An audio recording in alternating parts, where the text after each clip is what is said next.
मैं तुझे शाप देता हूं, तू नष्ट हो जाएगा।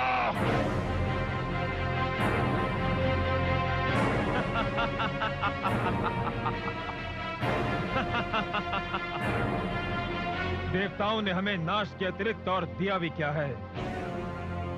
अब तो तुम्हारी वास्तविकता भी स्पष्ट हो गई है। चला जा यहां से।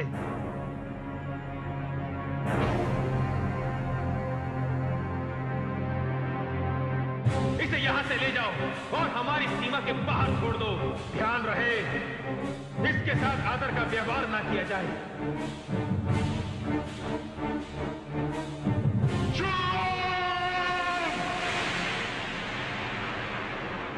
नष्ट हो जाएंगे ये सब के सब, सब नष्ट हो जाएंगे।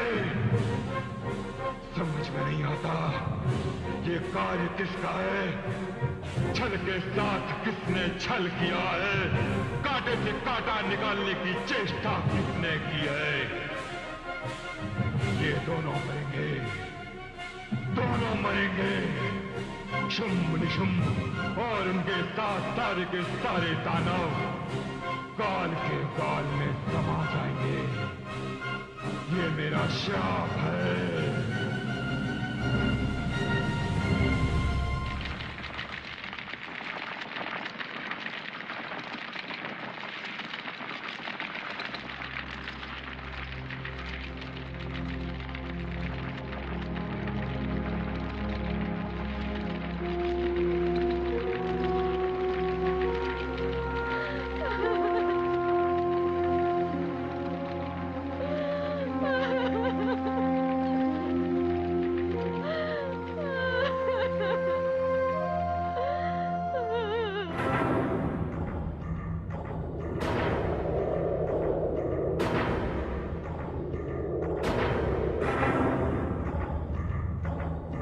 जागिए दानव श्रेष्ठ, जागिए।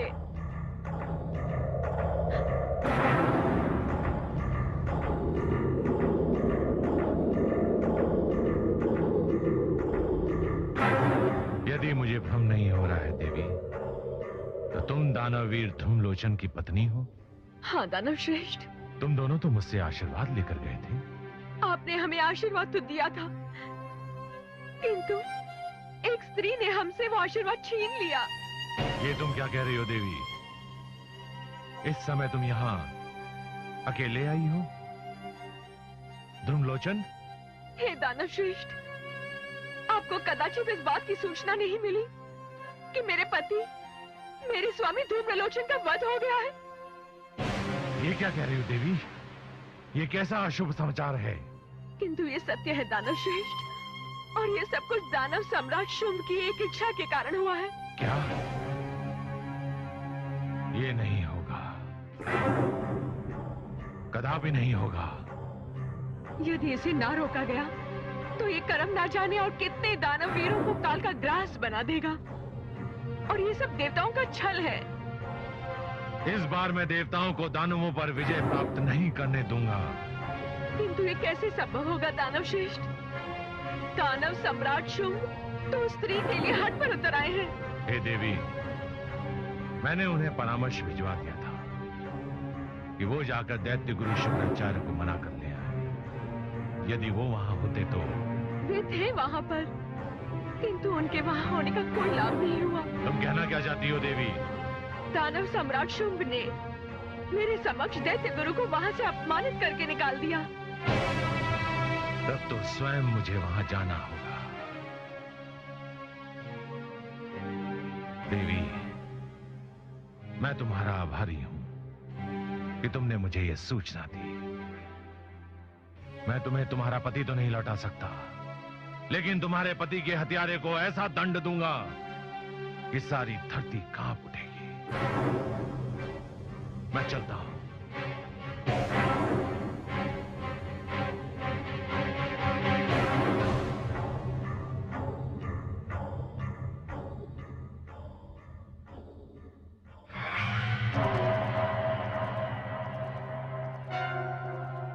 प्रणाम दानव सम्राट।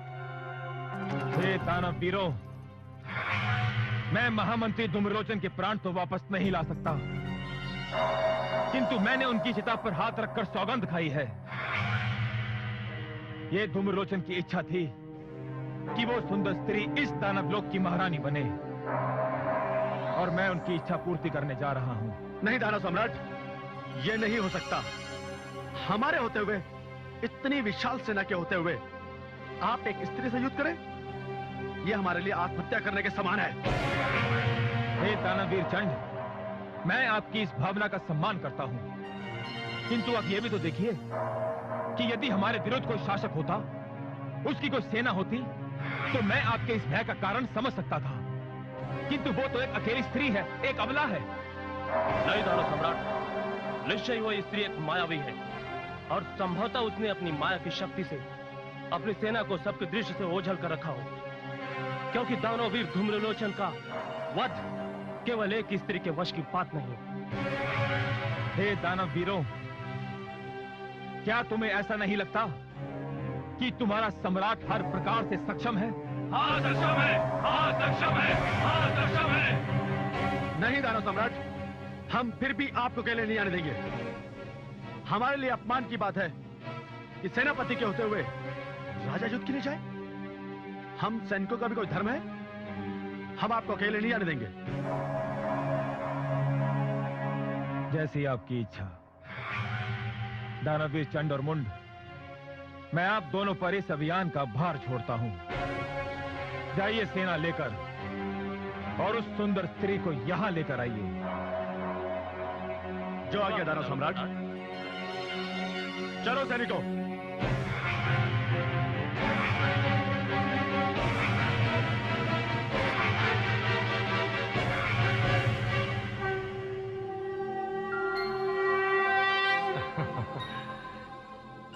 प्रणाम। हे जगदम्बे, आपकी इच्छा अनुसार यह कार्य भी भली भांति संपन्न हो गया, और अब दैत्य गुरु शुक्राचार्य की बौखलाहट भी देखने योग्य होगी। ये आवश्यक था देवगुरु, अत्यंत आवश्यक था। देवताओं को नष्ट करने के लिए दानवों को छल की विद्या भी तो उन्होंने ही सिखाई है। गुरु का पद कोई साधारण पद नहीं होता। गुरु में मां की ममता, पिता का अनुशासन और ब्रह्म की दृढ़ता होनी चाहिए। आज शुक्राचार्य को अपने ही शिष्य दानवों से जिस व्यवहार का अनुभव हुआ, वो उनके लिए कष्टदायी तो है, किंतु उसका कारण भी तो वे स्वयं ही हैं। जगदम्बे, मेरे लिए क्या आज्ञा है? देवगुरु, आपके कारण अब शुंभ और निशुंभ दोनों की मृत्यु अवश्यंभावी हो गई है। ब्रह्मा जी की वाणी सत्य होने जा रही है, और अब दानव सम्राट शुंभ, चंड और मुंड को युद्ध का आदेश दे चुके हैं, और उन दोनों के साथ उनकी सेना भी आएगी। देवगुरु, अब आप अपने निवास की ओर प्रस्थान कीजिए। जो आज्ञा जगदम्बे। आपको कोटिशः प्रणाम।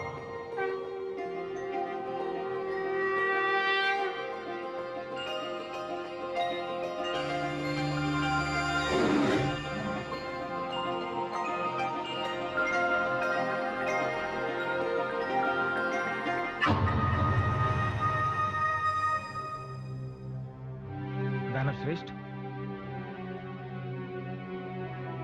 प्रणाम दानव श्रेष्ठ। आपने अपने आने की सूचना तक नहीं दी। दानव सम्राट ने मुझे इस योग्य नहीं रखा, और अब तो बहुत अधिक जल बह चुका है। मैंने ऐसा कौन सा अपराध कर दिया है दानव श्रेष्ठ? अपराध? आपने फिर से सारे दानवों को नेतृत्वहीन कर दिया। बीते हुए इतिहास से कुछ भी सीखने की आवश्यकता नहीं समझी, और तो और आपने कुलगुरु शुक्राचार्य का जिस प्रकार अपमान किया है, ये तो मैंने कभी स्वप्न में भी नहीं सोचा था। कुलगुरु का अपमान? दानव श्रेष्ठ, मैंने जिनका अपमान किया है वे देवताओं के गुरु बृहस्पति थे। मैंने तो कुलगुरु का सम्मान किया है। उस स्त्री के पास विवाह का संदेश देकर भेजा है, और उस इच्छा के लिए मैंने प्रतिज्ञा कर ली है कि मैं विवाह तो उसी स्त्री से करूंगा। और आप दानव सम्राट ये भूल गए कि आपको ब्रह्मा ने क्या वर दिया था? ब्रह्मा ने मुझे इच्छा मृत्यु का वर दिया था और उन्होंने कहा था कि मेरी कोई भी ऐसी इच्छा जिसकी संसार में पूर्ति संभव ना हो, उसके कारण मेरी मृत्यु होगी। और दानव सम्राट ने क्या किया? एक ऐसी इच्छा कर आपने अपनी मृत्यु की संधि पर हस्ताक्षर कर दिए। किंतु वो तो एक स्त्री है दानव श्रेष्ठ। स्त्री अबला होती है और एक अबला दानव सम्राट शुंभ पर विजय कैसे प्राप्त कर सकती है? अबला अबला अबला, ये आपको क्या हो गया है दानव सम्राट? आप ये क्यों भूल गए हैं कि दानव कुल शिरोमणि महिषासुर का वध भी किसी स्त्री ने किया था? और मुझे भय है इतिहास अपनी पुनरावृत्ति करने जा रहा है। किंतु अब तो मैंने इच्छा भी कर ली है और प्रतिज्ञा भी। अब तो स्त्री को पराजित करना ही होगा। नहीं दानव सम्राट, आप यहां शांत बैठेंगे, मैं जाऊंगा। अब एक भीषण रक्तपात होगा, एक ऐसा संग्राम जिसकी किसी ने कल्पना भी नहीं की। आपकी शंका निराधार है दानव श्रेष्ठ। मैंने दानवीर चंड और मुंड को सेना के साथ भेजा है। मुझे पूर्ण विश्वास है कि वो उस स्त्री सहित लौटकर हमें अपनी विजय की सूचना देंगे। मैं कामना करता हूं कि आपका विश्वास सत्य सिद्ध हो। चंड और मुंड उस स्त्री पर विजय प्राप्त कर ले, उसे यहां ले आए। किंतु मेरा विश्वास अब भी अटल है दानव श्रेष्ठ। फिर भी मैं दानव वीर चंड और मुंड की प्रतीक्षा करूंगा।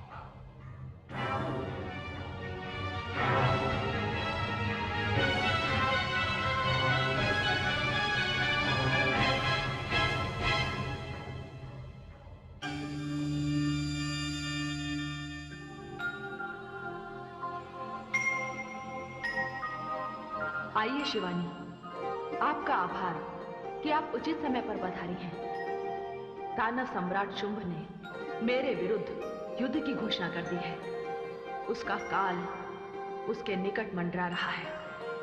उसने चंड और मुंड को मुझे पराजित करने के लिए यहां भेजा है। नहीं देवी, अब ये कष्ट आप नहीं उठाएंगी। क्यों? क्यों है भवानी? क्योंकि ये वध करेंगी कालिका। कालिका के रूप में आपको कष्ट करने की क्या आवश्यकता है? हे देवी, आवश्यकता है। यदि चंड और मुंड का वध कालिका ने किया तो शुंभ और निशुंभ दोनों आपसे युद्ध करने आएंगे। अन्यथा परिणाम इसके विपरीत भी जा सकता है और उनका जीवित रहना इस ब्रह्मांड के लिए महाविनाश का कारण बन सकता है। हे भवानी, जैसी आपकी इच्छा। हे देवी, इस समय तो एक महाभयानक दैत्य रक्त बीज इस संग्राम में कूदने वाला है। एक भयानक रक्तपात होने वाला है। और हे देवी, इस समय आवश्यकता है देवी कालिका की।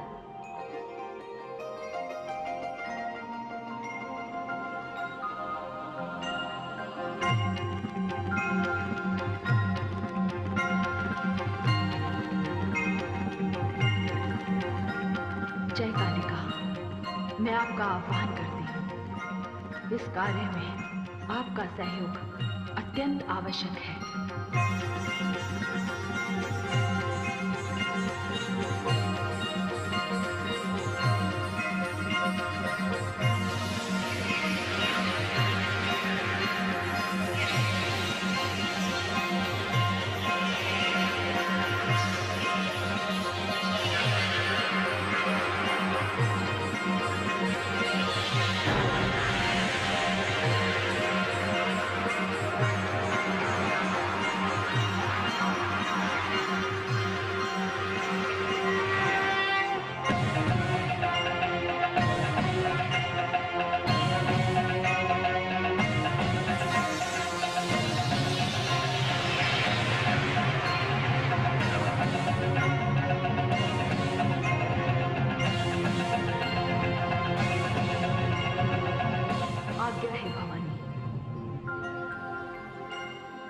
हे कालिका, शुंभ और निशुंभ ने जगदम्बा दुर्गा के विरुद्ध युद्ध की घोषणा कर दी है।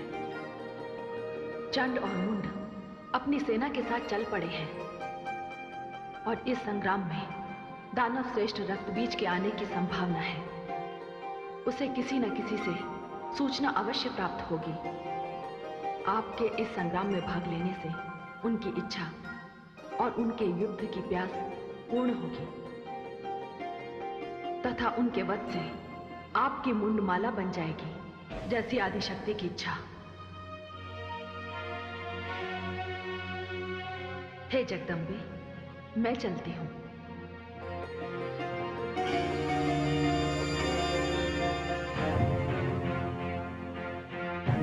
हे भवानी रूपा दुर्गे, आप यहीं विश्राम कीजिए। मैं मार्ग ही में चंड और मुंड को रोक दूंगी, क्योंकि वे दानव सेना के साथ नरसंहार करते चले आ रहे हैं।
जिसने हमारे महामंत्री धूम्रलोचन को जलाकर मार डाला?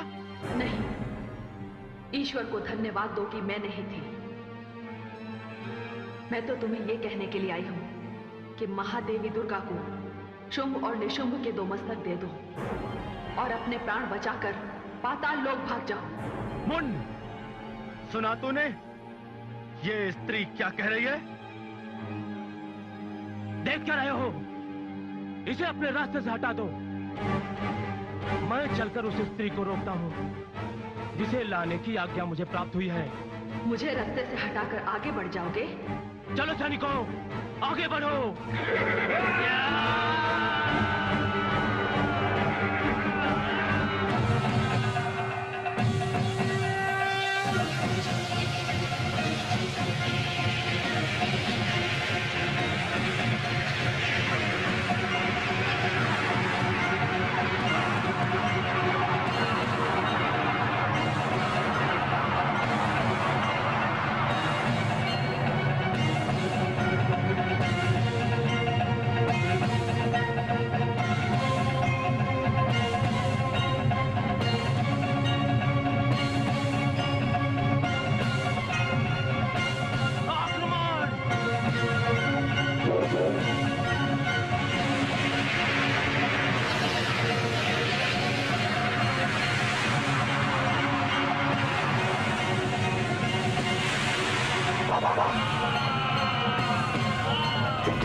अच्छा ये बात है, तो अब हम तुम्हें अपनी माया दिखाते हैं।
वनराज,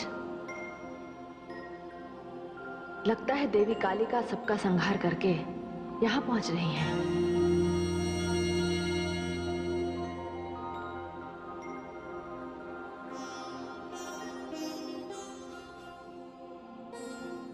हे महादेवी, कालिका की ओर से भेंट स्वीकार कीजिए।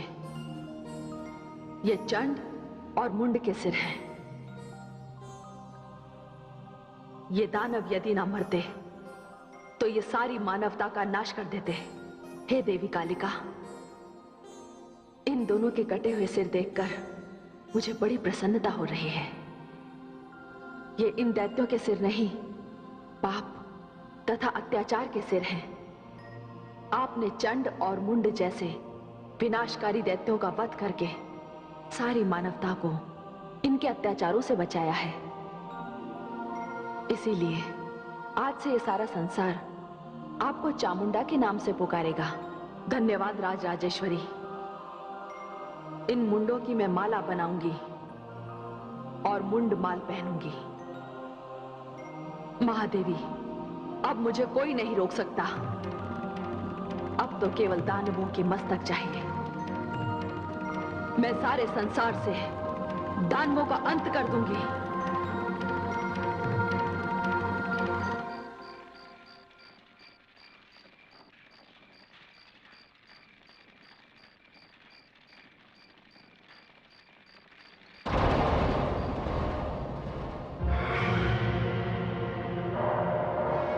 यहाँ केवल इनके शरीर आए हैं, सिर कहां है इनके?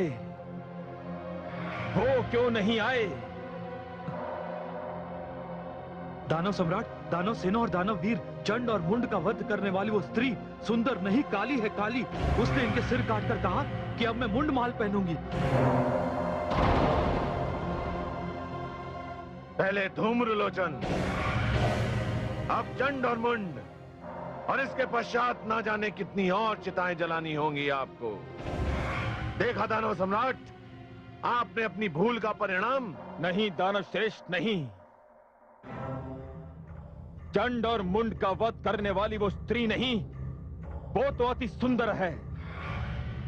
और ये काली, अब उस स्त्री के समक्ष क्या परिणाम आने वाला है, इसकी उसने कल्पना भी नहीं की होगी। चंड और मुंड का वध करके उसने दानव सम्राट शुंभ को चुनौती दी है, और मैं उसकी चुनौती स्वीकार करता हूं। नहीं दानव सम्राट, नहीं, आप कुछ नहीं करेंगे। अभी रक्त भी जीवित है। मैं देख रहा हूं कि किस प्रकार दानवीरों का रक्त बहाया जा रहा है। मैं स्वयं देखूंगा, आपको जाने की आवश्यकता नहीं है। मैं सारी सृष्टि में हाहाकार मचा दूंगा। मैं प्रलय बनकर टूटूंगा। मेरे भयानक आक्रमण से सारा ब्रह्मांड त्राही त्राही कर उठेगा। जब तक मैं विजय श्री प्राप्त करके लौट नहीं आता, आप और दानवीर निशुंभ यहीं से सैन्य संचालन करेंगे। आओ दानवीरों मेरे साथ। विदा महाराज शुंभ, विदा।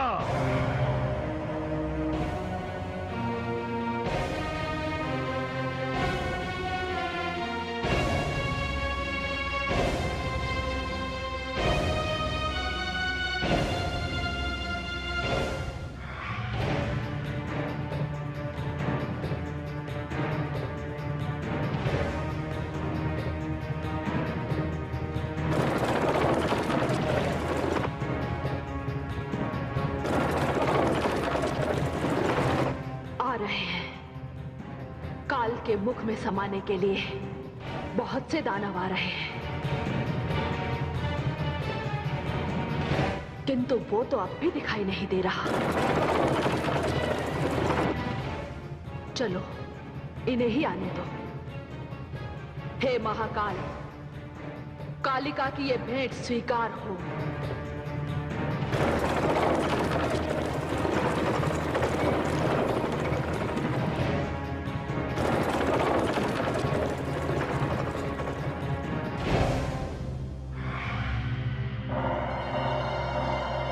दानवीरों, यही है वो स्त्री जिसने दानववीर चंड और मुंड का वध किया। किंतु मैं रक्त बीज हूं। इसके साथ पहले मायावी युद्ध होगा, क्योंकि इस स्त्री में भी मायावी शक्तियां हैं जो इसके शरीर और आकार को देखकर पता चलता है।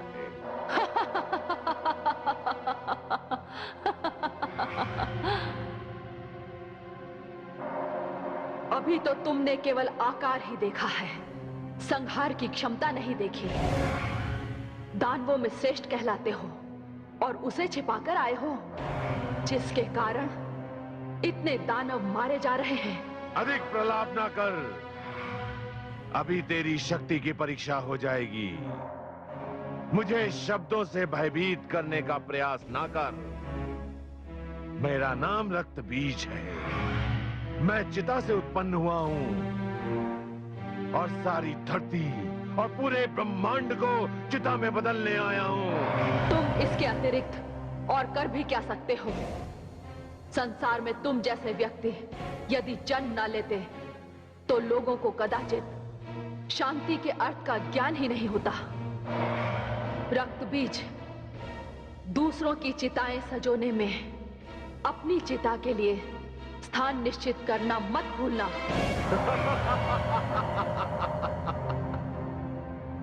कोई भी व्यक्ति केवल एक बार ही चिता में जाता है। और मेरे अतिरिक्त पूरे संसार में ऐसा कोई दूसरा उदाहरण नहीं है जो चिता से ही उत्पन्न हुआ हो, जिसे चिता से ही जीवन प्राप्त हुआ हो। दानवीरों, ये स्त्री दया या क्षमा के योग्य नहीं है। टूट पड़ो इस पे। आक्रमण!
अभी मैं तेरी सारी मायावी शक्तियों को समाप्त करता हूं। तेरे बिना तो मेरी मुंड माल पूरी ही नहीं होगी रक्तबीज।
हे देवी भवानी, हम सबकी रक्षा कीजिए, रक्षा कीजिए हमारी।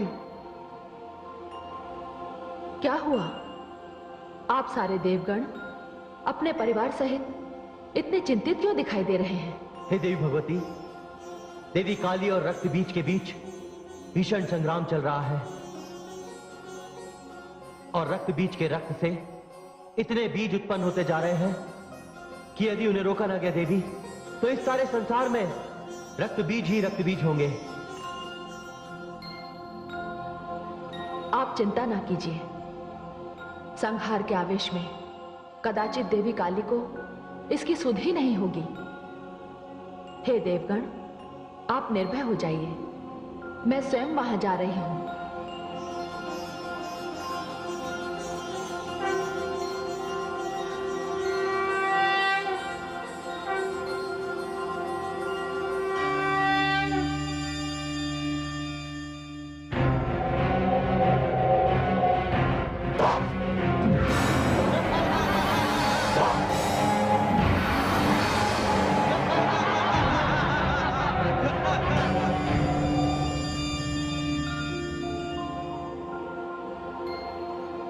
हे शिवा, हे कालिके, इस प्रकार तो ये रक्त बीज कभी समाप्त नहीं होंगे।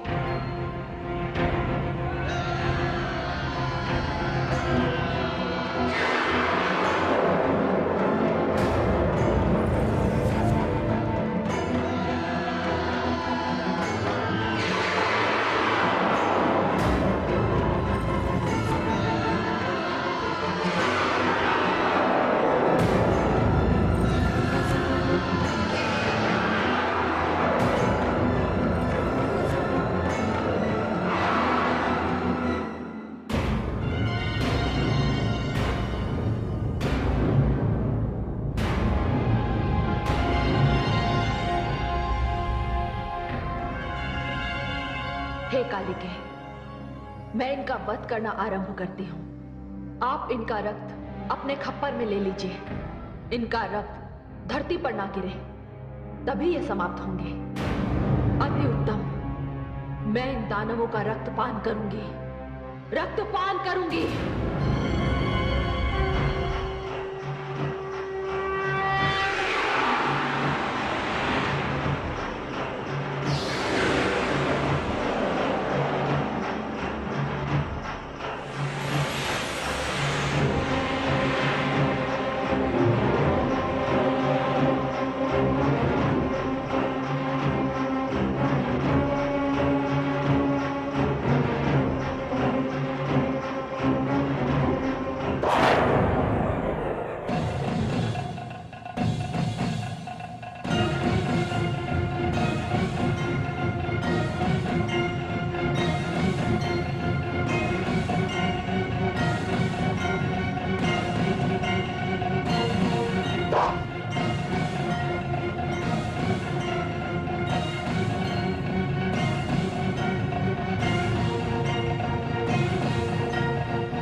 देवी भगवती की जय, देवी भवानी की जय, देवी काली की जय।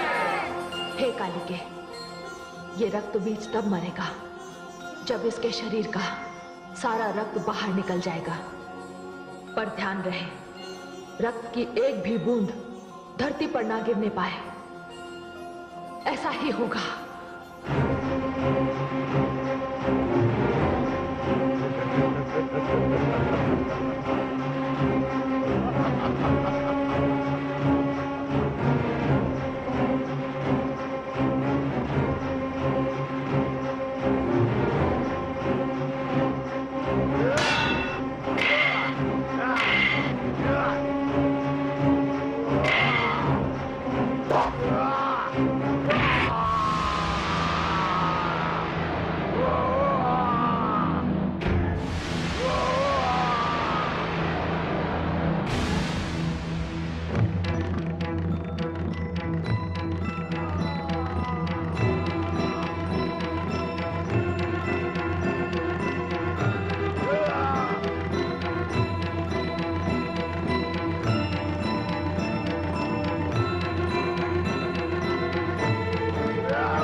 हे कालिके, तेरे मुंड माल के लिए रक्त बीज का ये मुंड मैं तुझे भेंट करती हूँ। मुझे रक्त चाहिए, मुझे दानवों के मुंड चाहिए, मुझे रक्त दो, मुझे दानवों के मुंड चाहिए, मुझे दानवों के मुंड दो, मुझे रक्त दो, मुझे मुंड दो। हे शिवा, हे कालिके, रक्त बीज का वध हो चुका है।